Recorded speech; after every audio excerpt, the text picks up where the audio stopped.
ہمارے مسلک اہل سنت کے بہت بڑے عالم ربانی محترم المقام ڈاکٹر اشرف آصف جلالی مدظ اللہ العلی، آپ کے متعلق معلوم ہوا کہ آپ کو سعودی عرب میں عمرہ کرنے سے روک دیا گیا اور داخلے پر پابندی کی باتیں کی جاتی ہیں۔ تو اس سلسلے میں یہ عرض کرتا ہوں کہ یہ اشرف آصف جلالی کا جانا، وہاں ہونا، لوگوں کو موقع ملنا کہ وہ ان کے علم سے فائدہ اٹھائیں، یہ عوام الناس کے لیے جو حق کی طلب رکھنے والے ہیں ان کے لیے ایک مفید موقع تھا، لیکن ان کی گفتگو کو، ان کے دلائل کو سننے سے انکار کر کے اور اپنی ایک ہٹ دھرمی دکھا کر یہ نامناسب رویہ کیا گیا۔ میں اس پر وہ احتجاج ریکارڈ کرانا چاہتا ہوں۔ سعودی حکمرانوں کو چاہیے مسلکی اختلاف کی حیثیت سے رکھیں، پابندی لگانے کی ضرورت نہیں ہوتی، اور اگر آپ کو زیادہ شوق ہے تو پھر کھل کر علمی بحث کا موقع دیں۔ جب دوسرا عالم کہتا ہے کہ میں تیار ہوں اگر تم مجھ سے علمی گفتگو کرنا چاہتے ہو تو پھر اسے موقع دیں، مل کے بیٹھیں، اس کے دلائل سنیں بھی، اپنے بھی سنائیں، تاکہ یہ جو ایک اختلاف کی صورت ہے یہ کم ہو سکے۔ لیکن اس میں یہ سمجھنا کہ اشرف آصف جلالی کے لیے کوئی برا پہلو ہے تو یہ درست نہیں۔ کچھ لوگوں کے ذہنوں میں ایک معیار ہوتا ہے کہ جی مدینہ منورہ میں، پہلی بات یاد رہے کہ مدینہ منورہ میں تو ڈاکٹر صاحب رہے آئے ہیں، چند روز وہاں گزار کر آئے ہیں۔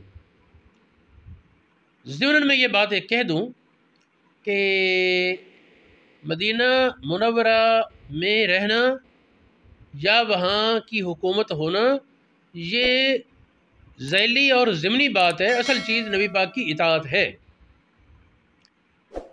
سیدنا امام حسین رضی اللہ تعالی عنہ، آپ کے لیے جب مدینہ منورہ میں رہ کر رسول اللہ صلی اللہ علیہ وسلم کی شریعت کے مطابق ثابت قدم رہنا مشکل بنایا گیا تو آپ نے مدینہ شریف کو چھوڑنا گوارا کر لیا۔ یہ حوالہ میں اس لیے دے رہا ہوں کہ کچھ لوگ اپنی ذہنی خباثت کو اس انداز میں لانے کی کوشش کرتے ہیں، انہیں جی وہاں سے نکال دیا گیا، وہ مقبول نہیں یا پابندی لگ گئی، تو ایسا ہرگز نہیں ہوتا۔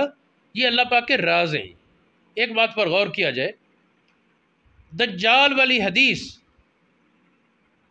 اس میں ذکر ہے کہ مدینہ شریف کے قریب آ کر جب دجال ٹھہرے گا، شہر میں داخل نہیں ہو سکے گا، فرشتے اس کو داخل نہیں ہونے دیں گے دجال کو، تو اس وقت حدیث پاک کہتی ہے مدینہ شریف میں زلزلہ آئے گا، سب منافق مدینہ شریف سے نکل کر دجال کے پاس چلے جائیں گے، اور میں وہ مدینہ شریف کی زمین کے لیے یوم الخلاص ہے، اس دن مدینہ کی زمین کو منافقوں سے چھٹکارا حاصل ہوگا۔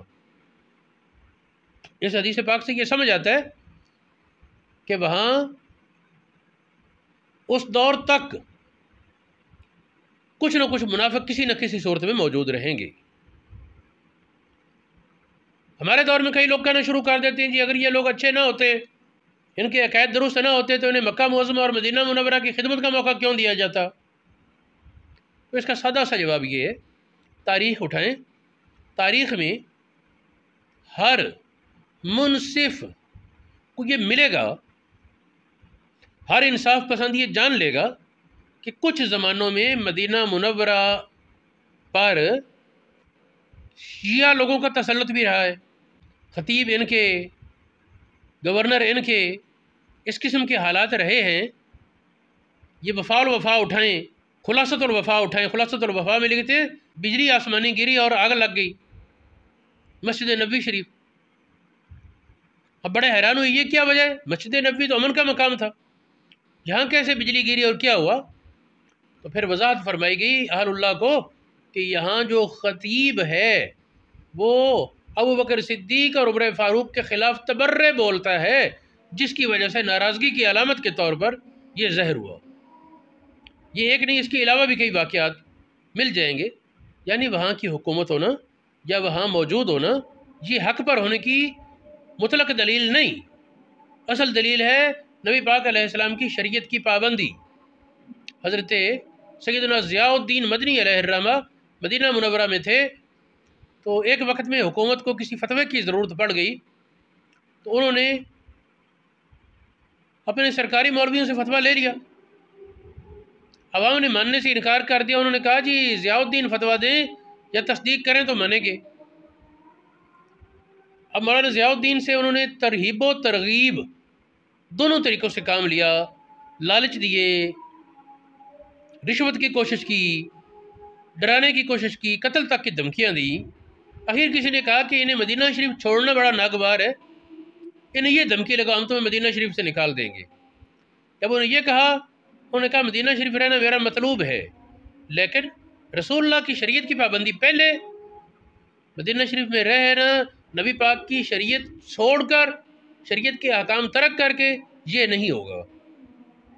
یہ ایک الگ بات ہے، اللہ پاک نے ان کو روحانی تصرف ایسا عطا فرمایا تھا کہ ان کو نکال نہیں سکے۔ اللہ رب العالمین ہمارے مسلک کے عظیم عالم ڈاکٹر محمد اشرف آصف جلالی، ان کی اللہ پاک حفاظت فرمائے، عمر، علم، عزت میں برکتیں عطا فرمائے، اور ان کو صحت کے ساتھ طویل دور تک مسلک حقہ کی خدمت کرنے کی توفیق عطا فرمائے۔